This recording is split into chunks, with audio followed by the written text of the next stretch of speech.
সবজি দিয়ে তৈরি দারুণ স্বাদের হেলদি পরোটা বাচ্চাদের টিফিনের জন্য বানাতেই পারেন।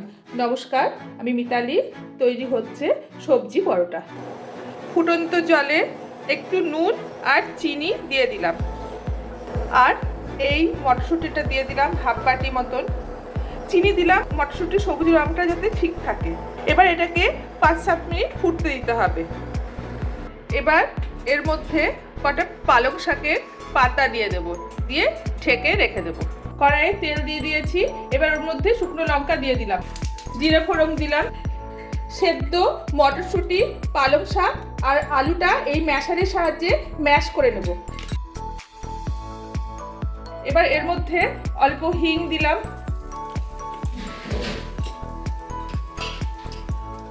অল্প আদা বাটা দিলাম, ম্যাশ করা আলু আর মটরশুঁটি আর পালং শাকটা দিয়ে দিলাম।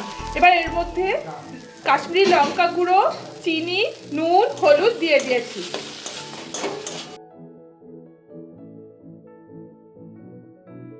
অল্প ছাতুও দিলাম বাইন্ডিং এর জন্য।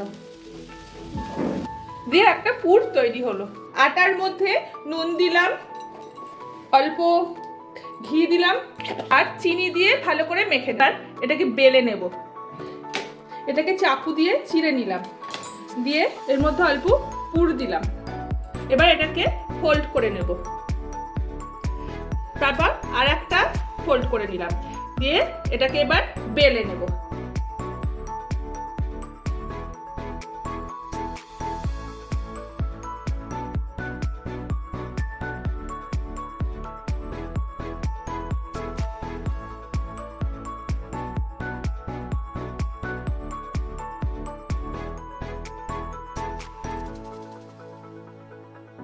বেলা হয়ে গেছে, এবার এটাকে ভেজে নেব অল্প আছে। এবার আর একটা পদ্ধতিতে পরোটা বানিয়ে দেখাবো। মাঝ বরাবর অনেকটা পুর দিলাম। এবার এই পরোটাটার চৌকো শেপ দেব।